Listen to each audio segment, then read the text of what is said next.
ನಮಸ್ಕಾರ ವೀಕ್ಷಕರೇ.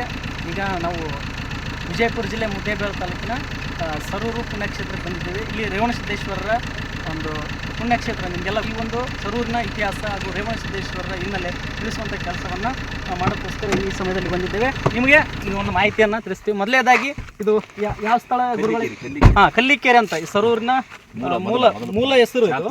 ಶಾಂತ ಮುತ್ತಯ್ಯನವರಿಗೆ ಇಲ್ಲಿ ದೀಕ್ಷೆ ನೀಡಿದಂಥ ಸ್ಥಳ. ರೇವಣಸಿದ್ದೇಶ್ವರರು ಇಲ್ಲಿ ದೀಕ್ಷೆ ನೀಡಿದ್ರಂತೆ. ಅದ್ರ ಬಗ್ಗೆ ಗುರುಗಳ ಹತ್ರ ಸಂಪೂರ್ಣ ಮಾಹಿತಿಯನ್ನು ತಿಳ್ಕೊಳ್ಳೋಣ. ಇಲ್ಲಿ ಕೆರೆ ಕಾಣಿಸ್ತಾ ಇದೆ, ನೋಡ್ಬೋದು. ಹೆಚ್ಚಿನ ಮಾಹಿತಿಯನ್ನು ಈಗ ಗುರುಗಳ ಜೊತೆ ಮಾತಾಡೋಣ.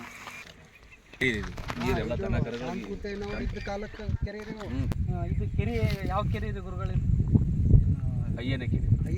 ಅಯ್ಯನ ಕೆರೆ. ಮತ್ತು ಅವಾಗಲೇ ಕಲ್ಲಿನ ಕೆರೆ ಊರು ಪಟ್ಟಣ, ಊರ ಕಲ್ಲಿಕೆರೆ ಪಟ್ಟಣ. ಆ ನಂತರ ಅಯ್ಯನ ಕೆರೆ. ಇದು ಕಲ್ಲಿನ ಕೆರೆ. ಇದೇ ಕೆರೆಯಲ್ಲಿ ಸಮೀಪ, ಇದೇ ಕೆರೆ ದಂಡೆಯಲ್ಲಿ ಅಕ್ಕಪಕ್ಕದಲ್ಲಿ ಶಾಂತಮುತ್ತಯ್ಯನವರಿಗೆ ಅಕ್ಕಪಕ್ಕದಲ್ಲ, ಇಲ್ಲೇ ಇದ್ರು ವಾಸಸ್ಥಳ.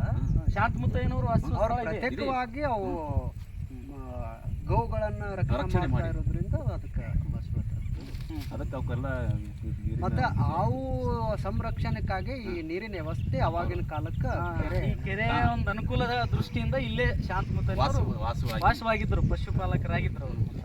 ಪಶುಗಳನ್ನು ಸಾಕ್ಬಿಡೋದ್ರು. ಇದೇ ಕ್ಷೇತ್ರದಲ್ಲಿ ಶಾಂತಮುತ್ತಯ್ಯನವರಿಗೆ ರೇವಣಸಿದ್ದರು ದೀಕ್ಷೆಯನ್ನು ನೀಡಿ ಗುರುಪಟ್ಟವನ್ನು ಕಟ್ಟಿದರು. ಕರಿಯಬಲ್ಲಿ ಹಾಲು ಮತಕ್ಕ ಗುರುವಾಗಿ ಮನೆಯನ್ನು. ವಿಶೇಷ ಏನಿಲ್ಲ. ಇದು ಏನಾದರೂ ಮತ್ತೆ ಇನ್ನಾದರೂ ಇಲ್ಲಿ ಹಳೆ ಊರ ಇತ್ತು, ಕಲ್ಲಿನ ಕೆರೆ ಇತ್ತು ಅನ್ನೋದಕ್ಕೆ ಇಲ್ಲೆಲ್ಲ ಅವಶೇಷಗಳ ಮಡಿಕೆ ಆಗಿರ್ಬೋದು, ಆಗಿನ ಕಾಲದಾಗ ಏನೇನು ಬಳಕೆ ಮಾಡ್ತಾ ಇದ್ರು ಜನರು ಅನ್ನೋದಕ್ಕೆ ಇಲ್ಲೆಲ್ಲ ಸಿಗ್ತಾವ. ಈಗಾದರೂ ಇಲ್ಲಿ ಹಾಳು ಮನೆ ಇಲ್ಲಿ ಪಕ್ಕದಾಗ ಊರು ಇತ್ತು, ಎಲ್ಲ ಸಿಗ್ತಾವ. ಇಲ್ಲಿ ಮುಂಚೆ ಇಲ್ಲಿ ಕಲ್ಲಿನ ಕೆರೆ ಅನ್ನೋದು ಊರ ಇತ್ತು. ನಂತರ ಇದು ಸರೂರು ಅನ್ನೋಂಥ ಊರಾಗಿದೆ. ಅನಂತರ ಸರೂರಾಗಿದೆ. ಶಿವನ ಕೊರಳಲ್ಲಿರ್ತಕ್ಕಂಥ ರುದ್ರಾಕ್ಷಿ ಸರವನ್ನು ನೀಡ್ತಾರೆ.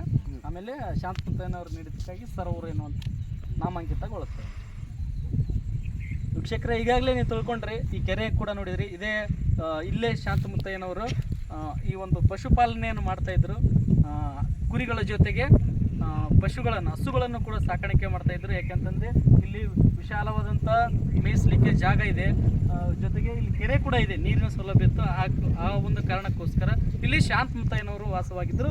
ಇದೇ ಕ್ಷೇತ್ರದಲ್ಲಿ ಶಾಂತಮುತ್ತಯ್ಯನವರ ಭಕ್ತಿಯನ್ನು ಪರೀಕ್ಷೆ ಮಾಡೋದಕ್ಕೋಸ್ಕರ ರೇವಣಸಿದ್ಧರು ಇಲ್ಲಿಗೆ ಬರ್ತಾರೆ. ಅನಂತರ ರೇವಣಸಿದ್ಧರಿಗೆ ಶಾಂತಮುತ್ತಯ್ಯನವರು ಒಂದು ಹಾಲನ್ನು ನೀಡುತ್ತಾರೆ. ಪ್ರತಿಯೊಬ್ಬರಿಗೆ ಹಾಲನ್ನು ದಾನ ಮಾಡ್ತಾ ಇರ್ತಾರೆ ಮತ್ತು ಸದಾ ದಾಸೋಹಿ ಆಗಿರ್ತಾರೆ ಶಾಂತಮುತ್ತಯ್ಯನವರು.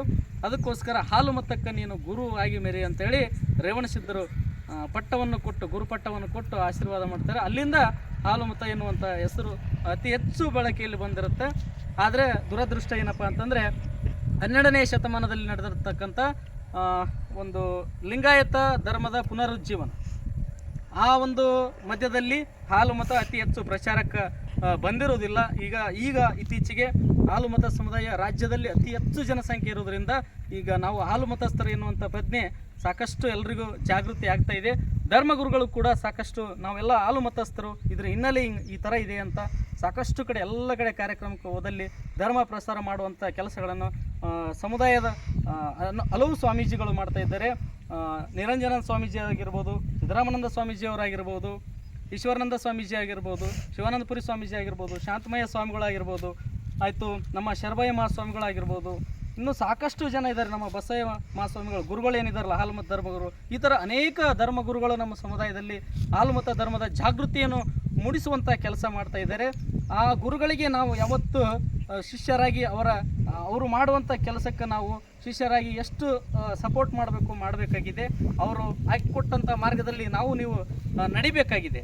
ಈ ಹಾಲುಮತ ಧರ್ಮ ಇನ್ನೂ ಉನ್ನತವಾಗಿ ಬೆಳೆಯಬೇಕಾಗಿದೆ. ಹಾಲುಮತದ ಇತಿಹಾಸ, ಪರಂಪರೆ, ಈ ಒಂದು ಶ್ರೀಮಂತಿಕೆಯನ್ನು ಇಡೀ ನಮ್ಮ ಅಖಂಡ ಭಾರತ ದೇಶದಲ್ಲಿರ್ತಕ್ಕಂಥ ಹಾಲುಮತ ಸಮುದಾಯದ ಪ್ರತಿಯೊಬ್ಬರಿಗೆ ತಿಳಿಸುವಂಥ ಕೆಲಸ ಮಾಡಬೇಕಾಗಿದೆ. ಯಾಕಂತಂದರೆ ಪ್ರತಿ ಊರಿಗೆ ಹೋಗೋಕ್ಕಿಂತ ಗುರುಗಳು ಹೇಳೋಕ್ಕಾಗೋದಿಲ್ಲ, ಅದು ವರ್ಷಗಳೇ ಉರುಳುತ್ತವೆ. ಆದರೆ ಒಂದೇ ಒಂದು ಸಾಮಾಜಿಕ ಜಾಲತಾಣ ಇತ್ತೀಚೆಗೆ ಅತಿ ಹೆಚ್ಚು ಪ್ರಚಲಿತ ಇದೆ. ಅದಕ್ಕೋಸ್ಕರ ಇಲ್ಲಿ ಸರೂರಿಗೆ ಬಂದು ಎಲ್ಲ ಮಾಹಿತಿಯನ್ನು ಕೊಡೋದಕ್ಕೋಸ್ಕರ ಇಲ್ಲಿಗೆ ನಾವು ಗುರುಗಳ ಜೊತೆ ನಾವು ಆಗಮಿಸಿದ್ದೀವಿ. ಈ ಮಾಹಿತಿಯನ್ನು ಪ್ರತಿಯೊಬ್ಬ ನಮ್ಮ ಸಮುದಾಯದ ಎಲ್ರಿಗೂ ಈ ಮಾಹಿತಿಯನ್ನು ತಿಳಿಸುವಂಥ ಕೆಲಸ ನಾವು ಮಾಡಿದರೆ ನಿಜಕ್ಕೂ ನಾವು ರೇವಣಸಿದ್ದೇಶ್ವರರ ಕೃಪೆಗೆ ಪಾತ್ರ ಆಗ್ತೀವಿ ಅನ್ನುವಂಥ ಮಾತನ್ನು ಈ ಸಮಯದಲ್ಲಿ ಹೇಳ್ತಾ ಈ ಒಂದು ವಿಡಿಯೋನ ಇಲ್ಲಿಗೆ ಮುಗಿಸ್ತಾ ಇದ್ದೀವಿ. ನಮಸ್ಕಾರ, ಧನ್ಯವಾದಗಳು.